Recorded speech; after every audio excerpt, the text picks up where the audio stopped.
Hello and welcome, dear viewers, to this brand new episode of your show, The Untold. My name is Daij Al-Hoteri and I'm here with Fatma Al-Aoudi. How are we doing today? We're doing great. Thank you very much. Today we have a, what do you call it? A starting legend, All right. right? And he's Salem AlAbkal, and he is almost 17 years old.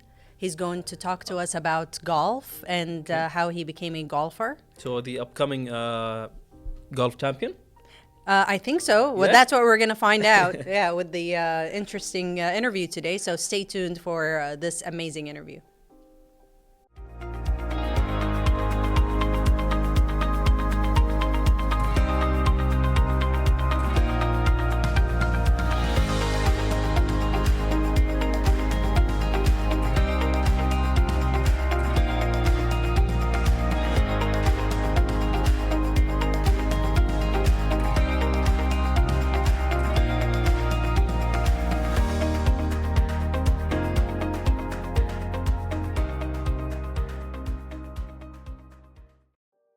Back, everyone. We are here with Salem AlAbkal. How are you? I'm good, how are you? Good. Thank you very much for being here. Thank you. It's a pleasure being here. So Salem, before we start, all the questions about golf, tell us what inspired you to play golf? I think because my mum's English, I have a English grandfather who plays golf, obviously, because in England golf is big. Mm-hmm. So I was like, I think 6, 7, 8, and I saw a golf club. I was like, what's this? And he was like, I'll take you. I was like, okay. And then, when I hit my first golf ball, I was like, oh yeah, it was fun. So much fun. The inspiration from the family, the grandfather. Okay. Yeah, so I haven't stopped since then. So I don't plan on stopping either. Mashallah. But it's a difficult sport, right? Tell me about it. Yeah, it takes a lot of practice to hit the the ball. And Of course, like everyone says, oh, it's just, putting a ball and hitting a ball. No, it's not, No, it's not. No. it's difficult. Like, you see people like, I post my swings on Instagram and stuff, and like, someone will reply, oh, golf is easy. It's I have not. seen- It's actually, not. I have- No. It's one not. of the hardest sports, 100%. actually, and it takes mental, not Oh, just physical 100%. strength. 100%. And I actually, I've seen some of your posts on social media where like you're on this machine and it swings. Yeah. So basically, people say it's easy until they just try it. Try it. Yeah, Go yeah. try it. Yes. Yeah. Not even the mini putt when we used to play, not. with our friends. It's not. No. No, like I think, people see it's just hitting a ball, but, it's not like football, volleyball. It's like you have like 14 clubs. Each club is a different swing because it's a different length and it goes a different distance, and Wow. it's just a lot. It's a lot of stuff that you need to think about, especially when playing golf. Like, and you're using muscles that other sports don't. Like in golf, every single body, like every single muscle in my body, I'm using. So it's not like a foot. We use your foot. So you have to balance yourself and some 100%. hard yeah, stuff. yeah. All right. So when it comes to playing golf here in Kuwait or outside, is it like different? The weather condition plays a huge part in it, or it's the same? No, 100%. So let's say if I play in Kuwait, I have to take into consideration the hotter it is, the further the golf ball will go because of how it compresses off the club face. But if I go to the UK, like England, because it's colder, I'll have to change and adjust my swing and adjust my shots depending on weather. So heat, humidity, air pressure, wind, rain, obviously rain. Oh, I thought it was just wind and rain. No. Okay, heat and cool Yeah, weather yeah. affects 100%. the 100%. Like the higher I am. So if I play on the beach and I Okay. go up a mountain, because there's less air in there's less oxygen in the air, the higher you are up, the ball will go further because it was less dense. The atmosphere is less dense. Yes. But if I go on the beach, it won't go as far. So it's like, you have to take everything into consideration, especially when going into a big event. So, what about the interesting people that you've met during your games, and how did they affect your performance? I think if we go back to Asian Games in China in September, like I'm seeing guys like Siwoo Kim, Tom Kim, and I'm standing next to these guys practicing. I'm like, wow, some of these guys, for example, Siwoo Kim practiced next to him in China. He's like a guy I've been watching for years and years and years. It's like, oh wow, he's right there.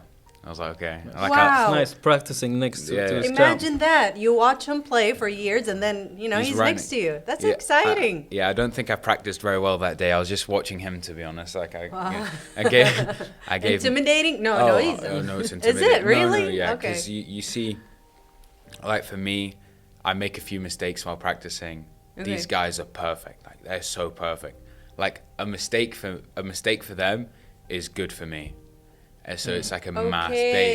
There's a big difference between like my level. So if I'm, let's say a top level amateur, and then if you look at a top level pro, like Siwoo Kim, who's 50th in the world right now or 40th ranked in the world, there's a massive difference, huge difference. Like it's uncomparable. I can't put it into words how much better he is than me and other people. But it takes time until we see you as our champ, right? Yeah, I mean, what are you, 16, 17? I'm 16. 16. All right. Yeah. So let's say in 10 years, inshallah, when you're 26. Yeah.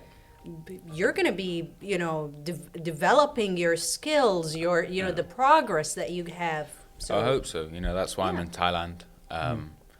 Because after China, I thought, time to move, time to go somewhere with the best facilities I can go to and like the best opportunity. I went to Thailand and, it's just amazing. School from 8 in the morning till 12:30, and then 1 until 7 I'm at golf every day. And it's just and I've got a lot better, I think. My game's in a much better place than it was when I left Kuwait to move there. So what's the difference between a country and another in terms of learning more and if we're comparing Thailand to Kuwait, so Kuwait has one golf course and we not really any coaches. Course conditions, it's okay. It's more of Kuwait golf course is more of a business golf course. So you have to pay like even me, like national team, I have to pay to play.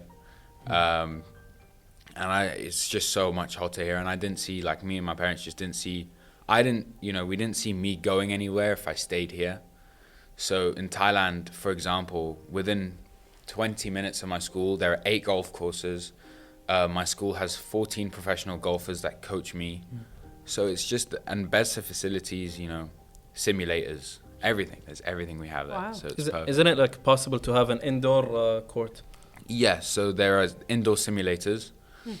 My school has 7 indoor simulators. Nice. Kuwait doesn't have any. The only countries that do have them in the Khalij, Oman, the Emirat, and one of my friends, Saudi national team, has one in his house. Nice. But yeah, we don't have any here. But yeah, there isn't a possibility, and that's where most coaching goes down because you can see numbers and all of that, which is a good thing. Yeah. I like one more question before you go. Yeah, I'm go just curious about how can you manage to balance between school and sport at the same time. It's a struggle sometimes, especially in Thailand. What's good is school's easier. School is easier. Look at the smile. look at his father. He's he's very proud. You can tell. Yeah. It's easier, but it's like you finish. So you have to keep a routine. Sometimes I don't. Not perfect, but like you finish at 7, you eat 7:30, shower, you're done by 8, and then you got to study or do some work at least till you go to sleep or till 10 o'clock, and then you can chill. But sometimes I do fall out of the routine, which is not a good thing, but we'll get back onto it next year. It happens. Yeah. Well, best of luck with that. Yes. Thank you. Him and I are experts when not following routine. Oh, you could ask us. Now, when you have obstacles or you feel homesickness while living in Thailand, what do you do? Or do you even have them? Oh yeah. Yes, Oh, okay. it's a big thing. It's massive. Like I went in January, and I didn't come back to Kuwait for 4 months, and it was like so bad. Like from March till April, it was so hard. What I started doing was I started listening to Arabic music more. I stopped listening to English music. Started listening to Arabic music. Okay. Started watching Arabic shows. That's how I It killed makes it. you Really. closer, maybe. It just makes you feel a little bit closer. Yeah. That's all. Just binge watched Arabic shows. Please tell me you've learned some Thai. Oh no. No, okay. Oh no way. No. I'm not. I I'm mean, not- that would be a perfect chance. Oh. How long are you going to stay there for? I have 3 years left to school. I'm Okay. class of 2027. 2027. That's when I graduate. Okay, you graduate with what diploma? Like what? American diploma, depending on whether I want to do APs or not, which is a little Okay. hard. I don't know whether I want to do those or not. I mean, that's another problem for another day. Yeah, You know, we're going to think of that later. Yes. Yeah. But you still have 3 more years. Yeah. So, okay. So does that mean you finished your high school here in Kuwait, No, I haven't still finished. haven't? No, I'm doing high school in Thailand. in Thailand? It's just I went from English curriculum to American, so they put me back a year. So that's and why, okay. That's why I'm Yeah, class of yeah, 2027. And It you know, happened to my brother. Yeah. you know, people are like, oh, I speak to a lot of people here. They're like, oh, how could you do that? You know, you had like 2 years left, now you have 3, and I was like, It's fine. it will come into. You'll see what happens. I was like, Yeah, oh. you know, because you're combining your golf Of course. practice and Yeah. progress Of course. with finishing your high school. Yeah, of Why not do 2 things? You know, it's like 2 birds in 1 stone. Exactly. Yeah, it's and we applaud and commend your parents for doing that because they thought of your future, your educational Yeah. or academic future, but also as your profession, or it's not just a hobby for him anymore. Yeah. You No. know, playing golf. It's a job. Yeah. It's a So, career, yeah. hopefully. I hope so. Yeah, that's what I want it to be. So, Inshallah. in terms of players, we usually ask what are their weaknesses, right? Well, when it comes to your strength, Yeah. what is it in golf? I think now, if I see what my strength is now, I think it's more. If you saw me 3-4 years ago, you know, I'd hit one bad shot and it'd ruin my rounds, and I'd be angry and I'd cry on the golf course. It was like a big thing. It was a big thing. When I was like 11, 12, and now I think I'm much better now.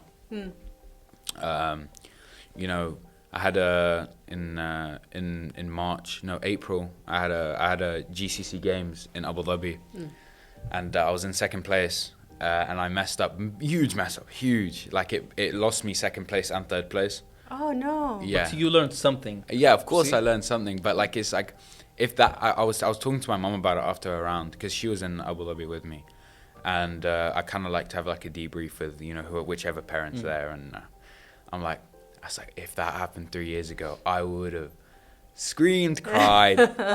Yelling in the field, Yeah. of course. It happens, but I'm much better now. I'm a calmer person, and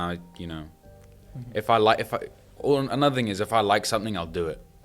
Yeah, even golf, the way you're playing, the posture, the nerves that you need to have to play golf, they discipline you. Oh, yeah. I have not tried it because I'm not, near as good as you are, but it disciplines people. And speaking of 100%. people, who are your favorite 3 favorite golfers, professional golfers, Okay. and why? Gonna start off with Bryson DeChambeau. Because he's just big and he hits it a long way, and I hit it a long way, but I want to hit it as long as him. So he's just cool. He's just a cool guy. He's like on all the trends, posts on TikTok. Oh, cool. Yeah. So he posts like more just- relatable to Yeah. the young golfers. Yeah. Yeah, he posts like montages and stuff. And then another one is Minwoo Lee, Australian guy. He's Alright. just cool. Like, he's got the Oakley glasses on. Nice. He has a mullet, and he's just cool. Hits it a long way. Wow. And he's on all the montages and TikTok and stuff. So he's really cool. And obviously you have to go with Tiger Woods. Like, Definitely. I mean, I wanted you to That's the mention only Tiger person I Woods. know. That's it. That's the only professional player that I know. So, what's the deal with Tiger Woods? Why is he I wanted to take the question? a break before we continue. Oh, I'm very sorry. It's okay, So we we're can do gonna that. see the deal with Tiger Woods later on. Let's go. Yeah, I wanted to take this quick break, and then Okay. we have more questions to ask. No But worries. first, let's take this quick break, and we will be back.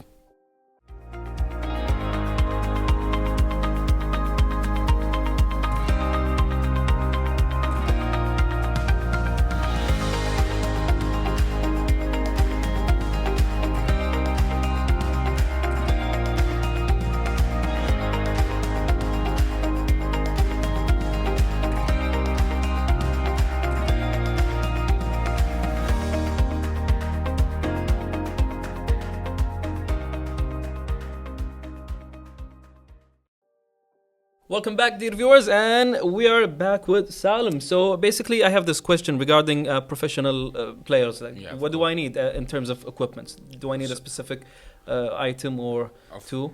Yeah, of course, it wouldn't hurt to have some golf clubs, of course, All right. And then, Essential. if you're thinking professional golfer, like what a professional golfer has in the bag, he's got ball markers, he has a Sharpie. I have like 8 Sharpies in my golf bag because I mark my golf balls. Just makes it easier to identify golf balls, know, situations on the golf course when a player's like, oh, no, that's my ball. No, it's my ball. So I have Sharpies, and they're all bright colors. Don't you have different ball colors? No, I only use white. It's like Right. a like there's a big stereotype on, if you use a yellow ball, you're not a good golfer. So Really? I don't want to fit into that stereotype. So Don't keep the white ones. Yeah. I always have my white ones on. And And use a Sharpie. yeah, I've Your got initials. Yeah, Your- I've got. I only use a purple Sharpie.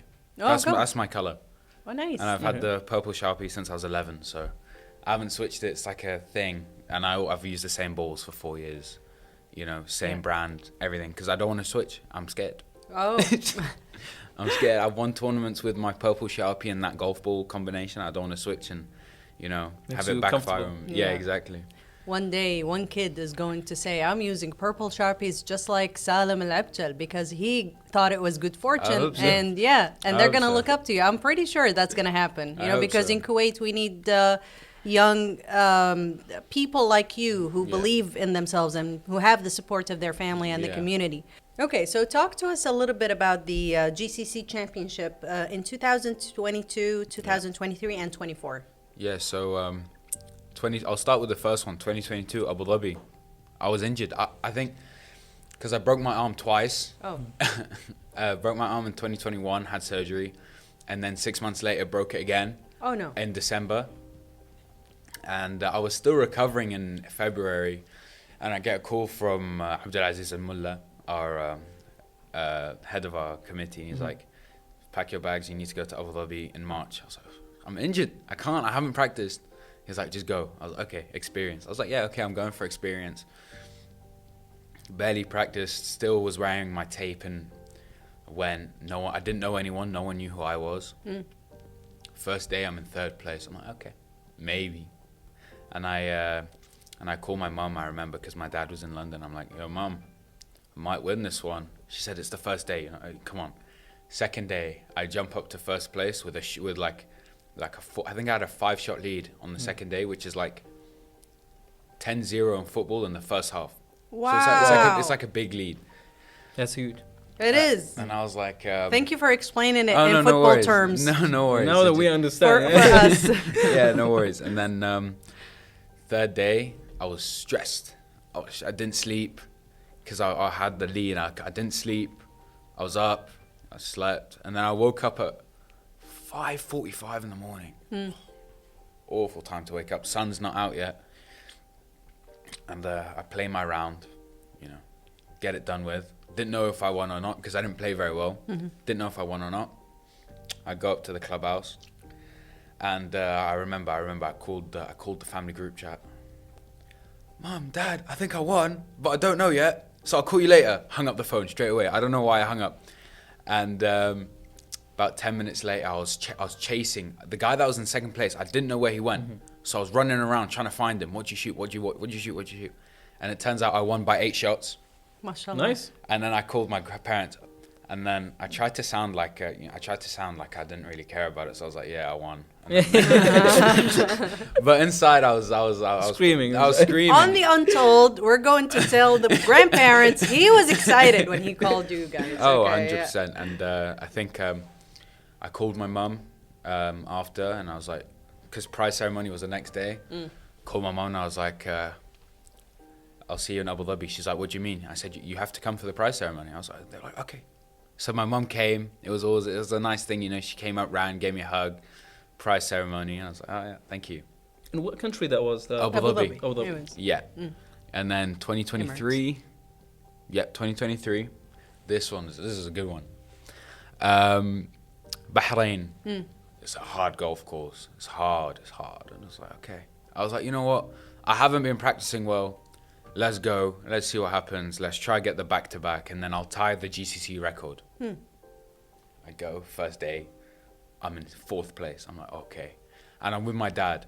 And I was like, Dad, watch tomorrow. I'm going to jump up. I'm going to be in first. Don't worry about it. I got this. I like the confidence. After the I second love day, it. I was in 8th place. And I was like, wow. And I remember walking down the last hole on 18. I hadn't even finished the round. Okay. I told my dad, get me a taxi. I'm going back to the hotel. I'm not staying. Oh no. He's like, fine, you do you. I go back to the hotel. My dad's like, do you want to come eat dinner with me? No. Do you want to come out your room? No. I'm staying in here. I was like, okay. Like I had my national team roommate. I kicked him out my room. No. I kicked him out the room. I was like, don't come in here. I don't want anyone in here. I sat sobbing. I was just like, I'm so done. I was like, oh, it's finished.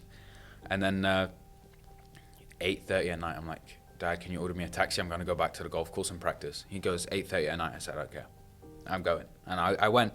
And I think something that happened then, it lit a fire in me, because I was on the range and the whole Bahraini team was sitting behind me, just sitting there in silence. I was like, what do these guys want? What are they trying to do here? Like, they trying to provoke me or anything?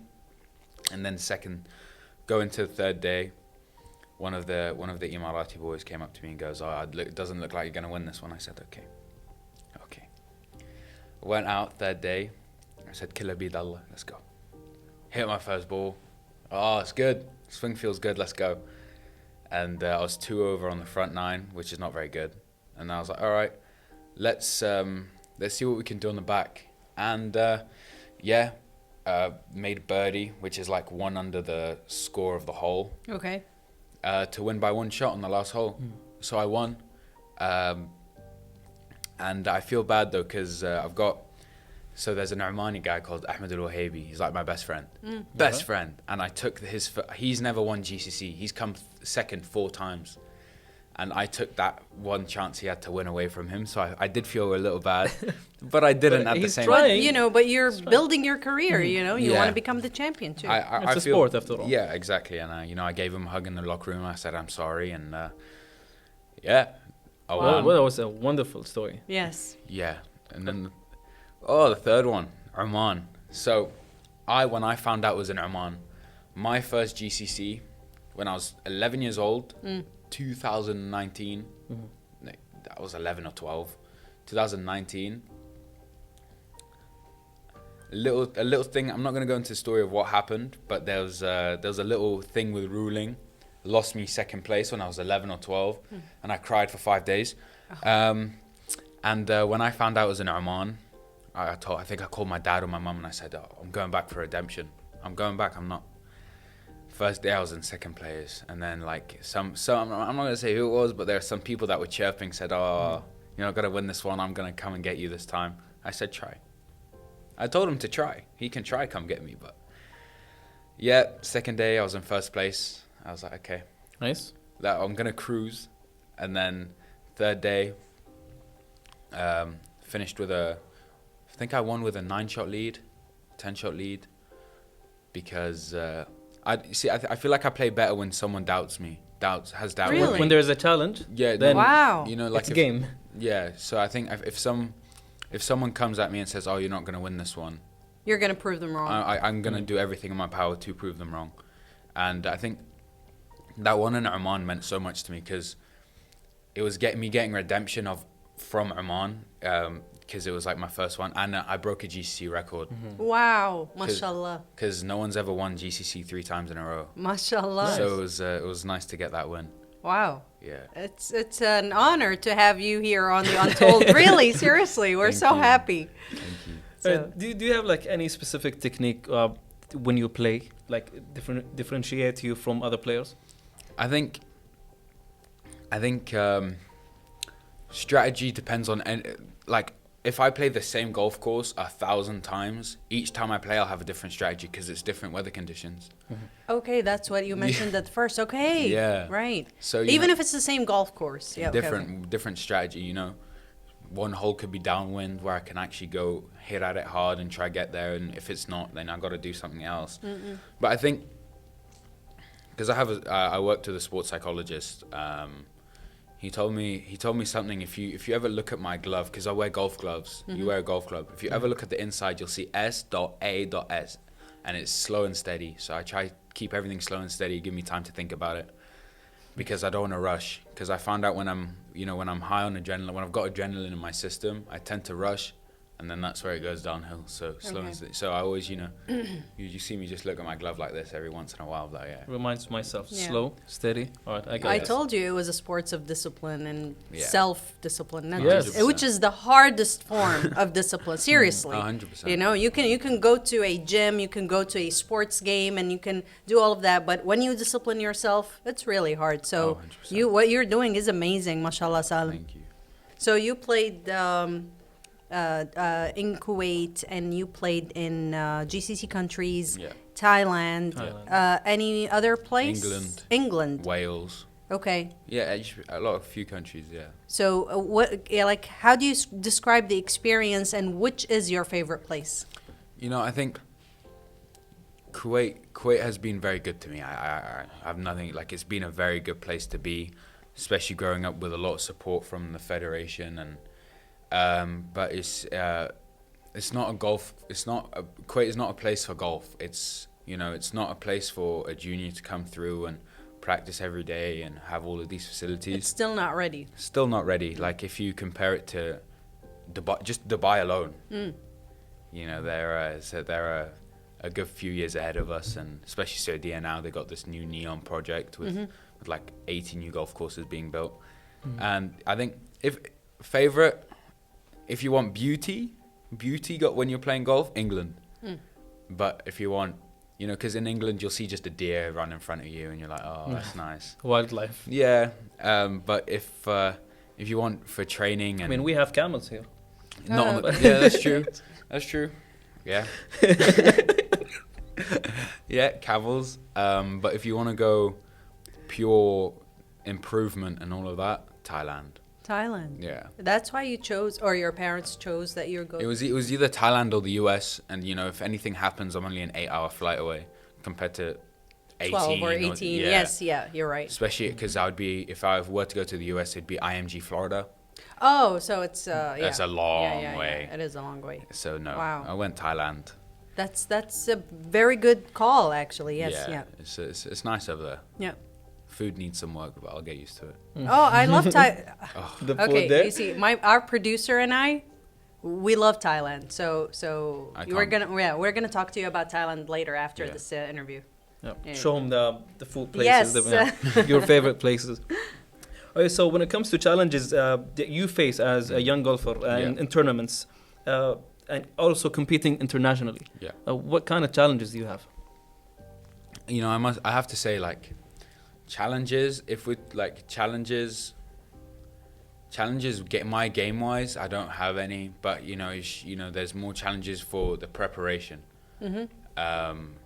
Like, when I was preparing for a golf tournament here, I'm paying if I want to practice every day, I've got to pay every day. Compared to, like, some of my people I know in Dubai, they have access to every single golf course in the Emirates for free because they're Emirate Golf Federation. And challenges, not really. It's just sometimes you just wish you had what the other guys had, and I know a few people that have simulators in their houses, and like I don't want to ask my parents, who are already doing so much for me, for like, because a home simulator is 10,000 KD, and I don't want to ask for that. That's a lot. You know what I mean? And then you look at, like, We can ask them for you. No? Okay. It's not how it works. I've already asked. Don't worry. I've already asked, and it didn't work.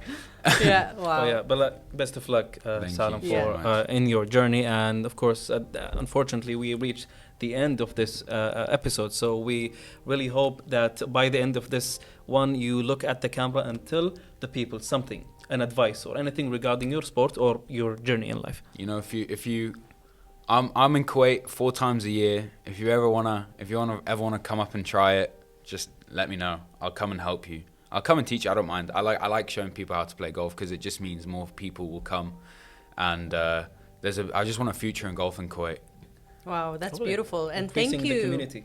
Thank you for not giving up when you found out that you could not have all the facilities in Kuwait. You just relocated and learned the game and coming back even stronger and bigger I do and it better. for the love of the game. So Yeah. Thank you very much. thank you. All right. Welcome. Dear viewers, stay put, because we're going to take this quick break before we wrap the episode.